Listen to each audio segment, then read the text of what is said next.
सकाळची घाई गडबड म्हटलं तरी चालेल आणि सकाळी उठायचं तर सगळ्यात पहिलं दारामध्ये पाणी आणि गेटच्या बाहेर पण पाणी मारून घ्यायचं. झाडून काढून नंतर पाणी मारायचं. तर थोडेसे झाडं लावलेले आहेत मी फुलांचे आणि शोची, तर त्यांना पण पाणी घालायचं काम चालू आहे. सकाळी कसं आहे, उन्हाळा चालू असल्यामुळे एक दिवस आड करून पाणी घालावंच लागतं. बाहेरचं सगळं आवरल्यानंतर मग मी झाडू मारायला घेतलेलं आहे. हाय हॅलो नमस्कार, मी स्वाती. माझ्या व्हिडिओमध्ये तुमच्या सगळ्यांचं अगदी मनभरून स्वागत. श्री स्वामी समर्थ सगळ्यांना. श्री शिवाय नमस्तुभ्य. तर आज आहे गुरुवार आणि स्वामींचा वार आहे. आज गुरुपुष्प अमृत आहे. तर आता मी पूजा करत आहे. माझी आंघोळ वगैरे झालेली आहे आणि त्या मुलांची पण आंघोळ वगैरे झालेली आहे.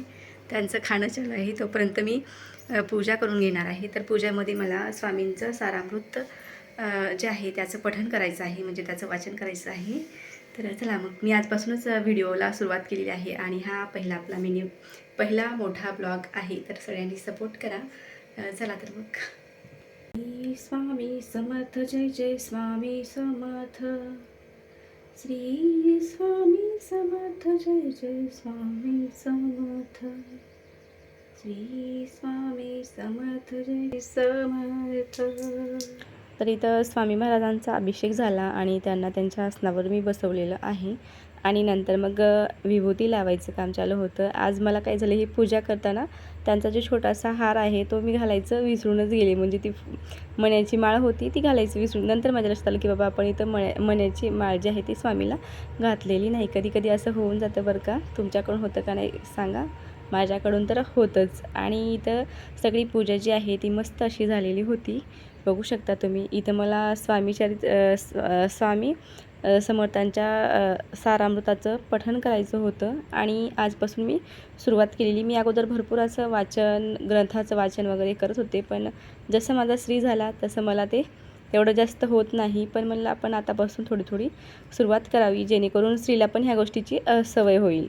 पिहूला तर आवड आहेच. ती विभूती लावते, देवाला दिवा लावायचं काम करते, पुन्हा जी आपली अगरबत्ती असते ती पण लावायचं काम करते. म्हणजे तिला पण आवडतं. आणि विशेष म्हणजे माझ्या मिस्टरांना पण खूप जास्त पूजेची आवड आहे बरं का. आमच्या घरामध्ये कसं आहे, आपण जे करतो तेच आपली मुलं पण करतात, ही गोष्ट अगदी खरी आहे. आणि आमच्या दोघांना पण पूजा करण्याची खूप जास्त आवड आहे.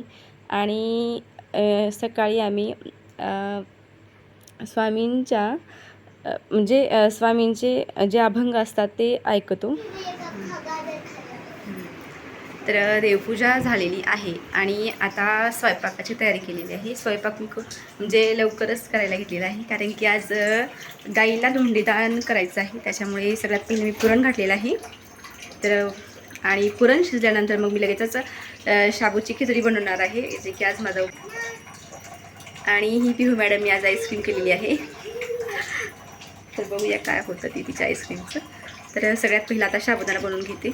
उपवास असल्यामुळे मी आज फराळीचं बनवलेलं आणि श्रीला आणि पिहूला दोघांना पण तेच दिलं होतं. त्यांचं काय असं नसतं की स्पेशल असं काहीतरी करून दे, पण कधीतरी मीच माझ्या आवडीने त्यांना करून देते आणि ते खूप आवडीनं खातात पण. नंतर मग उपवास जो आहे फराळ केली आणि नंतर मग मी डाळ जी होती हरभऱ्याची ती शिजायला घातलेली. त्याच्या 4 शिट्ट्या झालेल्या. नंतर ती थोडीशी थंड होऊ दिली. नंतर मग एक कढईमध्ये काढलेली आहे आणि ज्या बाऊलने मी डाळ घेतली होती त्याच बाऊलने मी गूळ पण घेतलेला आहे. थोडासा कमी घेतलेला आहे, जेणेकरून जो गोडपणा आहे तो व्यवस्थित असा त्याला येतो बरं का. जास्त गूळ झाला तर ते जास्तच गोड होतं, त्याच्यामुळे थोडासा कमी मी त्याच्यामध्ये गूळ ॲड केलेला. आणि नंतर मग थोडीशी त्याच्यामध्ये इलायची पूड ॲड केली. ते व्यवस्थित असं पुरणाला चटका दिला. घट्टसर पुरण झालं. नंतर मग त्याला मग पुरण पात्र जे आहे त्याच्यामध्ये घातलेलं आणि वाटून घेतलेलं. तर अगदी 5 मिनटात हे पुरण जे आहे ते व्यवस्थित असं वाटून झालेलं आहे आणि एकदम मऊसूत झालं होतं. थोडंसुद्धा असं घट्ट म्हणजे पातळ त्याला पातळपणा आलेला नव्हता. नंतर मग मी एका कढईमध्ये, जी ही कढई आहे ते मी टोपलं पण म्हणून यूज करते आणि कढई आहे ती मेन म्हणजे कढईच आहे, पण मी त्याचा टोपलं म्हणून पण यूज करते, जेणेकरून मला जास्त भांडे घासायला पडत नाहीत. आणि विशेष म्हणजे स्त्री छोटा असल्यामुळे मी जेवढं होईल तेवढं कामाबरोबरच काम करून घेते. म्हणजे स्वयंपाक करत जर असले तर थोडेफार भांडे पडले ते लगेचच घासून पण घेते. तर पुरण सेट झालं आणि नंतर मग मी कणिक मिळा घेतलेली आहे. तर थोडंसं मीठ टाकलं त्याच्यामध्ये चवीनुसार आणि ते पीठ जे आहे ती व्यवस्थित असं मळून घेतलेलं पीठ जे आहे ते 20 मिनटं त्याला सेट होण्यासाठी ठेवलेलं आणि नंतर मग मी त्याचे धोंडे बनवायला घेतलेले आहे. तर सगळ्यात पहिलं चपाती लाटून घ्यायची आणि एका वाटीने गोल त्याला मी आकार दिलेला आहे आणि त्याच्यामध्ये पुरण जे आहे ते घालायचं आणि त्याला व्यवस्थित असं तुम्ही बंद करून घ्यायचं. तर तुम्ही हे बघू शकता.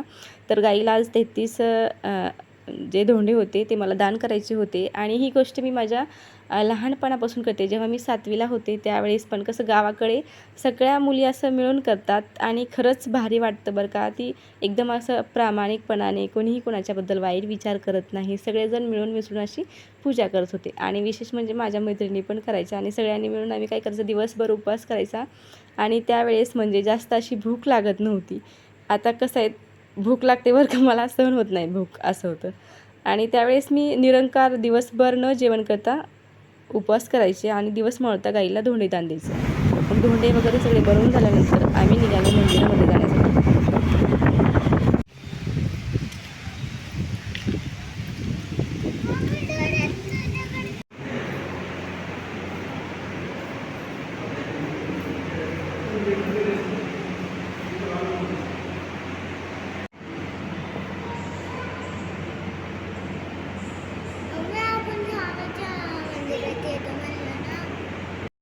तर मंदिरामध्ये गेल्यानंतर तिथं जे पायऱ्या असतात त्याच्यावरती इतक्या सुंदर अशा मॅट आदरलेल्या होत्या, जे की पावसाळ्यामध्ये पण यूज होतात आणि उन्हाळ्यामध्ये पण यूज होतात. आणि प्रत्येक जे लोकं जे असतात ते खूप मनातून देवासाठी करतात बरं का, ज्याची त्याची इच्छा असते. आणि जे तसे लोक असतात ते दुसऱ्याबद्दल वाईट पण विचार काही करत नाहीत. मंदिरामध्ये मस्त असं दर्शन घेतलं आणि जेव्हा जाईल तेव्हा आम्ही दानपेटीमध्ये जसे घडतील तसे पैसे टाकतो बरं का. आणि ह्यावेळेस टाकायचे विसरले तर श्री म्हणतो तो, पैसे पैसे पैसे, म्हणजे त्याला आठवण झालेली आणि नंतर आम्हाला पण आठवण झाली. मग ते टाकले होते तिथं आणि नंतर आम्ही मस्त असं फोटोशूट केलं थोडंसं आणि इथं गाईला धोंडे दिलेले आहेत. मी इथं काही व्हिडिओ केलेला नव्हता कारण की तेवढा वेळच नव्हता. इथं भरपूर अशा गायी होत्या त्याच्यामुळे आणि प्रत्येकजण असं आतुरतेने वाट बघत होतं की आम्हाला पण थोडंसं खायला भेटेल. पण मला कुठंतरी मनाला वाटलं की बाबा आपण थोडेसे आणखीन जास्त आणायला पाहिजे होते धोंडे आणि पुढच्या वेळेस मी नक्कीच ते करणारच आहे. नंतर मग मंदिराच्या बाहेर थोडंसं लहान मुलांना खेळण्यासाठी पण आहे. तर तुम्ही बघू शकता इथं पिहूनं आणि श्रीने दोघांनी पण मस्त असं एन्जॉय केलेला आहे आणि आम्ही पण एन्जॉय केलेला आहे. मस्त असं झोक्यामध्ये बसून वगैरे. आणि पिहूचं इथं भिण्याचं काम चालू होतं. मम्मी मला मोठा झोका देऊ नकोस. आणि झोका बघून मला पण माझ्यातलं बालपण जागं झालं आणि मला पण थोडासा झोका खेळावा वाटला आणि मला माझ्या लहानपणीची आठवण झाली की आम्ही पंचमी असते ना, जे पावसाळ्यामध्ये असते, आणि त्यावेळेस आम्ही मस्त असा झोका बांधायचा झाडाला लांब सडक आणि मस्त सगळ्यांनी झोका खेळायचा. मेहंदी काढायची हातावरती असं. आणि तिथं खरंच खूप छान असं वातावरण होतं बरं का, शांत. हवा इतकी थंडगार मस्त होती आणि नंतर मग आम्ही तिथून निघालेलो. येताना मग मार्केटमध्ये गेलो आणि तिथं फळं वगैरे घ्यायचे होते, आंबे घ्यायचे होते. आणि आता सध्या आंब्याचं सीझन म्हटल्यानंतर आंबा तो बनता आहे. रोजचं आंबा खायला मला सगळ्यात जास्त आवडतो बरं का. रस पण खायला आवडतो आणि आंबा पण खायला आवडतो. तर मी कधी रस खाते कधी आंबा खाते, पण फिक्स ठरलेलंच आहे. दुसरं कोणताच फळ आंब्याच्या दिवसात नको, मँगोच खायला आवडतो. आणि मस्त घरी आलो, देवाला नैवेद्य दाखवला आणि आम्ही सगळ्यांनी मस्त असं जेवण केलेलं आहे. आजचा व्हिडिओ एवढाच. चला तर मग बाय बाय.